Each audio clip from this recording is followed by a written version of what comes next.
Megawatt बिजली आप दे दीजिए, समझौता कहिए नेपाल कर ले, बिजली में दे दूंगा। 18 दिन तक पूरा देश दोनों प्राइम मिनिस्टर से हम लड़ते रहे। 19वां दिन हमने 4 मेगावाट बिजली ली, 23 घंटा बिजली पूर्णिया को दिया, तब भारत नेपाल को बिजली जाने दिया। वो मेरी उम्र थी 22 साल, हम तब भी थे। जब हम सरमारी कॉलेज में पढ़ते थे, प्रेसिडेंट थे, तब भी थे। जब हम 83 में मुखिया बनने की बारी आई, हाफ पेज में थे, सुप्रीम कोर्ट ने रोक लगा दिया, तब भी थे। जब हम 91 में पूरी भारत के डॉक्टर को चैलेंज करने की बारी आई, लालू यादव एक तरफ हो गए। जब तक बोर्ड नहीं लगाया तब तक समझौता नहीं किए, तब भी थे। जब पूरी दुनिया कोरोना से डर रही थी, तो अकेला पप्पू यादव 56 साल की उम्र में कोरोना को डरा रहा था, हम तब भी थे और आज भी हैं। हम आज भी उसी जज्बात के साथ, हमारी उम्र 4 साल के बाद 60 होगी और 56 साल तक लाठी और गोली खाने का जज्बात और मरने की हिम्मत आज भी है, जो भारत के किसी नेताओं की बात नहीं हो सकती। आज भी बिना किसी पद के 1-1 करोड़, 1.5 सवा करोड़, मिलियन से ज्यादा पप्पू यादव का हर वीडियो दुनिया देखता है। यह भारत के किसी नेताओं को सौभाग्य नहीं है, यह सौभाग्य सिर्फ पप्पू यादव को इस भारत के लोगों ने, क्योंकि मेरे जीने के तरीके अलग और आपके जीने का तरीका कंप्लीट चेंज नहीं होता।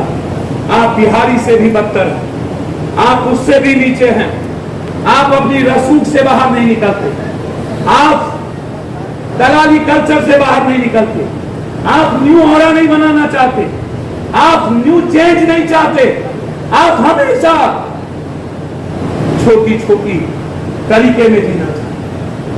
क्यों क्यों क्यों? हमें सब जगह डराया, एनआरसी आई डराया, आरबीआई डराया, अग्निवीर आया डराया, बाढ़ आया डराया, एमएलए से हारे पटना का बाढ़, एमपी से हारे, एमएलए से हारे कोरोना, हम तब छोड़ उसने दुनिया को जीता और दुनिया उसको देखा। जिसने पैशंस को खो दिया उसकी जिंदगी खत्म हो। आप कभी क्रिकेट खेलने के लिए मन हो जाता है, क्रिकेट अच्छा खेल है, चलो खेलते हैं। 2 साल के बाद आप कहते हैं भाई साला खत्म है, वॉलीबॉल देख लेते हैं। फिर 2 साल के बाद कहते हैं नहीं, ये भी नहीं चलेगा, अकेला गेम कौन सा है, चलो बास्केटबॉल देख लो। फिर 1.5 साल के बाद कहते हैं ये भी नहीं चलेगा, चलो कबड्डी पे देख लेते हैं, उसी में आ जाए। पता चला आपकी उम्र 23 साल से 60 साल इसी देखने में चली गई और आप अपनी पहचान मिटा।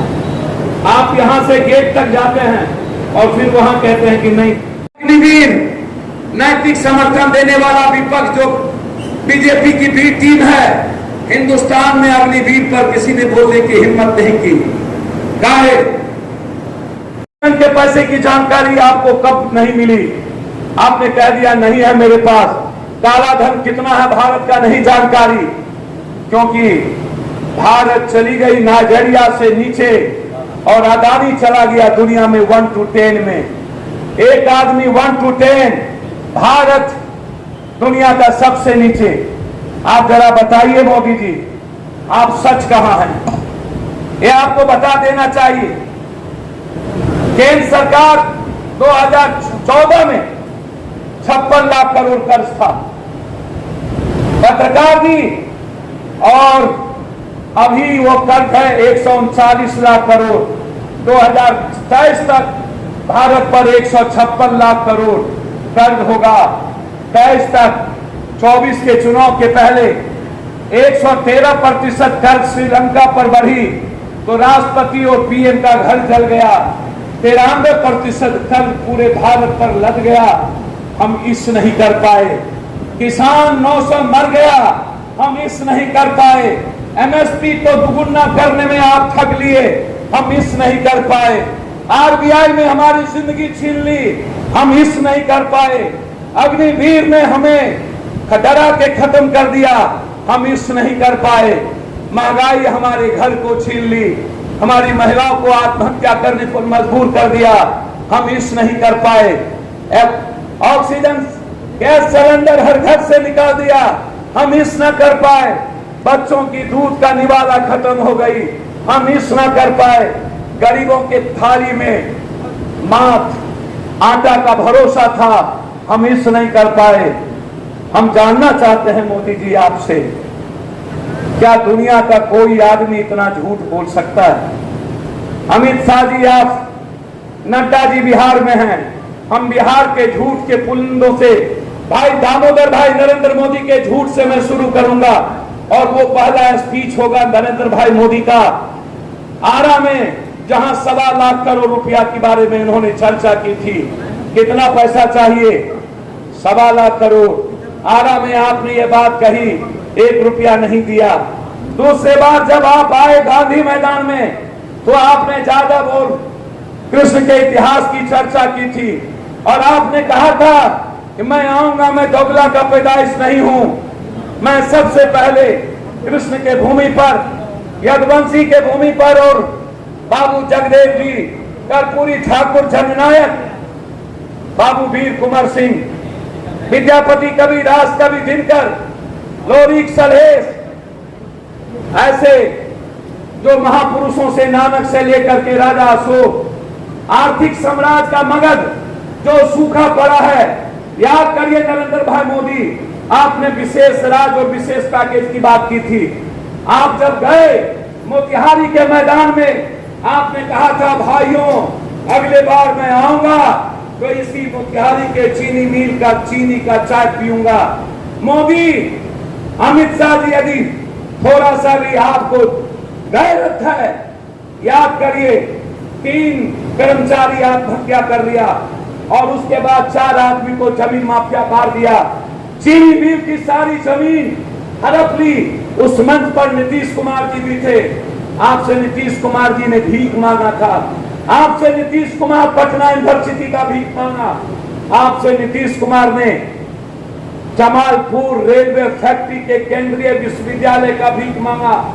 बाढ़ में पप्पू यादव और नीतीश कुमार ने फरक्का बांध तोड़ने के लिए, बंगाल और बिहार की जिंदगी बचाने के लिए आपसे भीख मांगा था। कोसी की पुल, मगध का वो 6 जिला, जहानाबाद, गया, औरंगाबाद, सासाराम, ये 3 जिला, नवादा, नालंदा, जो सुखाड़ से ग्रसित है। आपने पानी का वादा किया था। आप गुरारू गए थे, आप गया गए थे तो आपने कहा था चीनी मिल खुलेगी, सीमेंट फैक्ट्री खुलेगी, डालमिया नगर को हम पैकेज देंगे। या हमने नहीं कहा, ये नरेंद्र भाई मोदी ने कहा। जब कोसी में बाढ़ आया था, आप प्लेन से जाकर 5,500 करोड़ का मात्र घोषणा कर दिए। 20 करोड़ 30 करोड़ की मात्रा आबादी थी, 22 करोड़ की। उस वक्त मुगल ने भारत का नख नहीं उखाड़ पाया था। अंग्रेज जब राज किया था तो हम 33 करोड़ से 40 करोड़ के थे। उस वक्त अंग्रेज भारत के एक बाल नहीं उखाड़ पाए थे।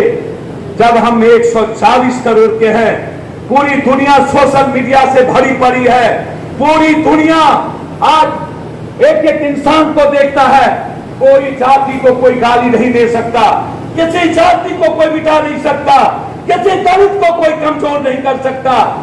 कोई इस्लामिक राष्ट्र नहीं हो सकता, ना कोई हिंदू राष्ट्र हो सकता है, ना सिखिज्म कोई स्टेट हो सकता, ना ईसाइयत कोई कंट्री अब हो सकती।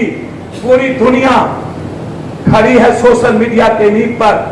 जब मुगल और अंग्रेज भारत का कुछ नहीं बिगाड़ पाया, तो आज कौन सा टेररिस्ट, कौन है ये टेररिस्ट? नेताओं का पैदा किया हुआ, इससे बेनिफिट किसको है? कोई राजपूत को या जहाजी को, यादव को या कोरी को, कुर्मी को या पासवान को, किस हिंदू को?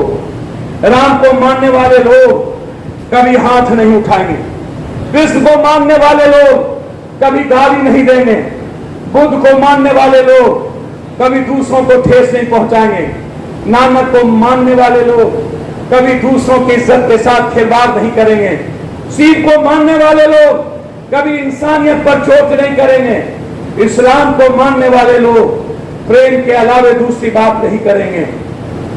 आप बेनिफिट किसको है इस दंगों से, इस जाति के उन्माद से? ना किसी जात को है, ना किसी धर्म को। तो बेनिफिट है किसको? बेनिफिट है पार्टी के नेताओं को, सियासत की कुर्सी पर बैठने के लिए। तो जिसको बेनिफिट होता है दंगा वही करवाता है, जात का खेल वही खेलता है। समाज कभी दंगा नहीं करवा सकती, समाज कभी किसी इंसान को थप्पड़ नहीं मार सकता। समाज जो इस्लाम को मानेगा, जो बुद्ध नानक राम कृष्ण रहीम को मानेगा, जो शिव को मानेगा, वो कभी इंसानियत पर तंज नहीं कर सकता। बनी थी तो वो सिर्फ 2 कानून थे, उसमें तीसरा कानून नहीं था। ईडी का पहला कानून था टेररिस्ट का आया हुआ पैसा, टेररिस्ट के लिए आया हुआ पैसा, आतंकवादी गतिविधि में लाया हुआ और आया हुआ पैसा को बिना किसी राइट के, बिना किसी चीजों के आप किसी को रोक सकते हैं और अंतिम तक पूछने के बाद ही आप कोई कार्रवाई कर सकते हैं। दूसरा, ड्रग्स, दुनिया के ड्रग्स माफियों का पैसा जो इंडिया से आयात और निर्यात होता हो, जो भारत और मानवता के लिए खतरा हो, ड्रग्स के मनी ऑफेंस पर ईडी के 2 कानून बने और यह कानून कांग्रेस के रीजन में बनी। चिदम्बरम वित्त मंत्री थे और आपने ईडी का कानून भारत के विपक्ष के लिए आपने हथियार बना लिया। सबसे ज्यादा पैसा बीजेपी के पास, सबसे ज्यादा पैसा हटिया गया, सबसे ज्यादा पैसा हर जिले में 4 करोड़ का मकान बीजेपी, 33,000 करोड़ में। अब आप 6 महीने में आप सरकार गिराना चाहते हैं, कहां की? तो झारखंड की, झारखंड के बाद बंगाल की। आपकी गिद्ध दृष्टि सत्ता पर होती है।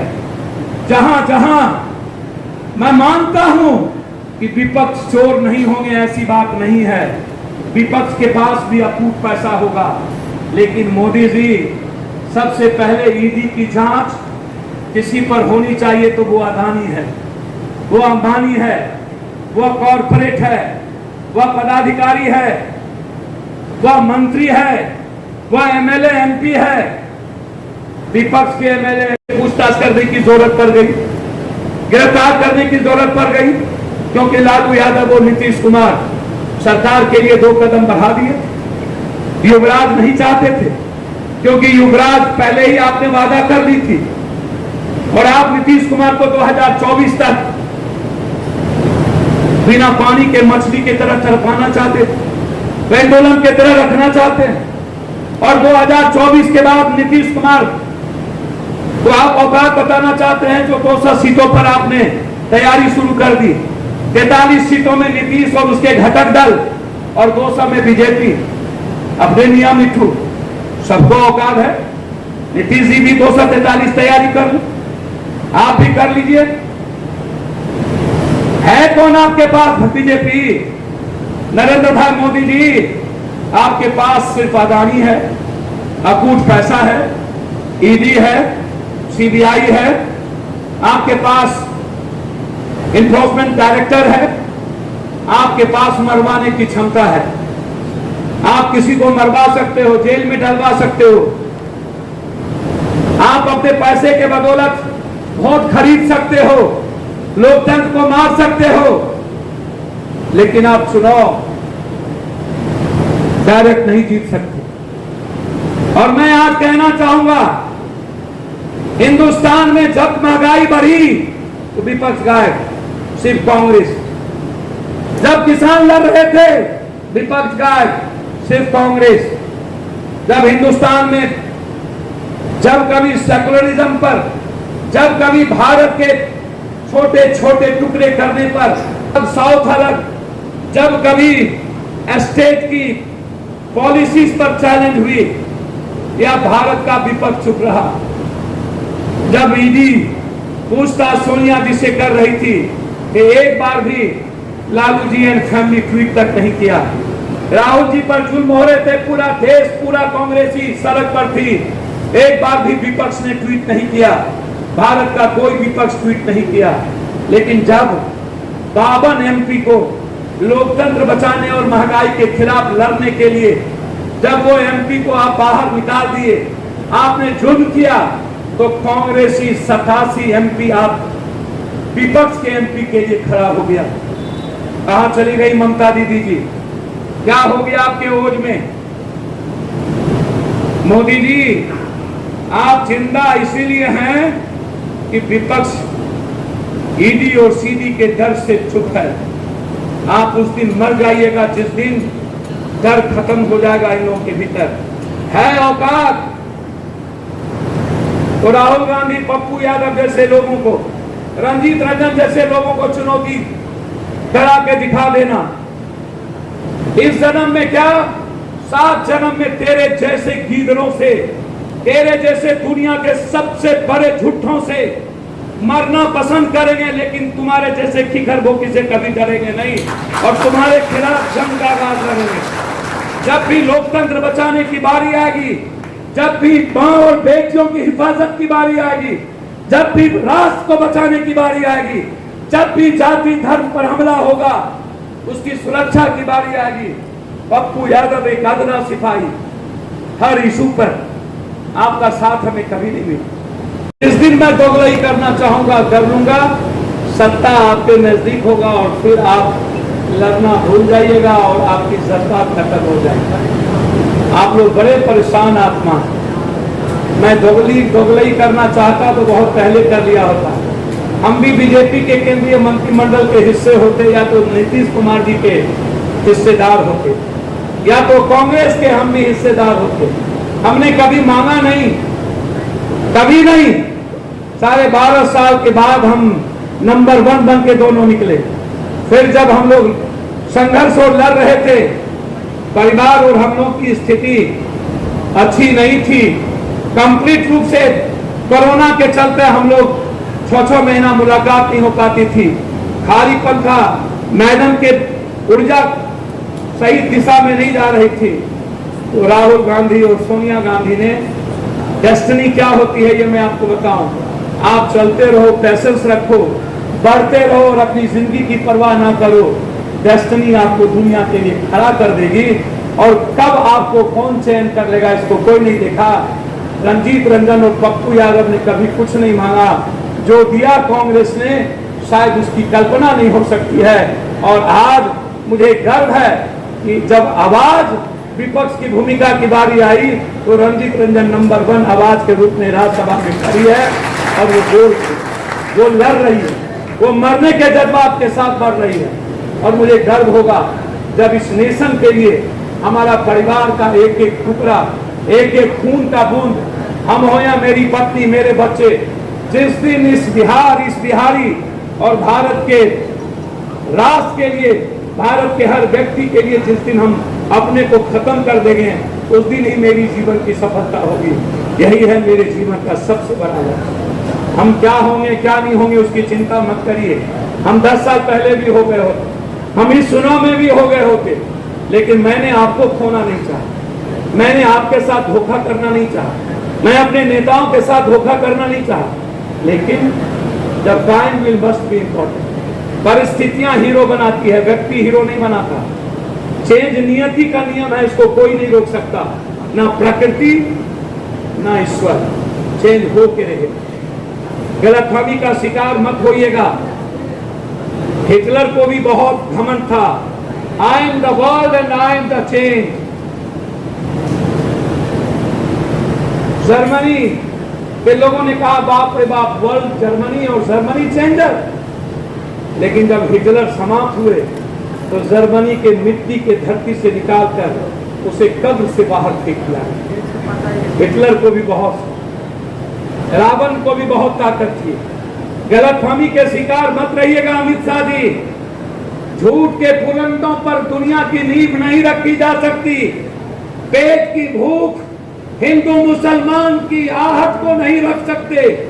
जब भी आपसे पूछा जाता है महंगाई का क्या होगा, तो आप हिंदू खतरे में। राघोपुर से चुनाव जीता है, सब लोग हाजीपुर से चुनाव जीते। 100 से ज्यादा मर्डर हो चुका है। लगभग 30 दलितों का बलात्कार हो चुका है। एक बार हाजीपुर के किसी हत्या में नहीं गया, सिर्फ पप्पू यादव।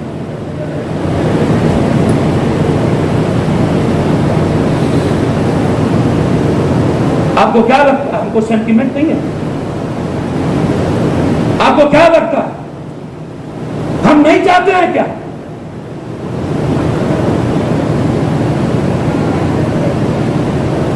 लेकिन हमें सबको देखना पड़ा, हमको सबको लेके चलना पड़ा।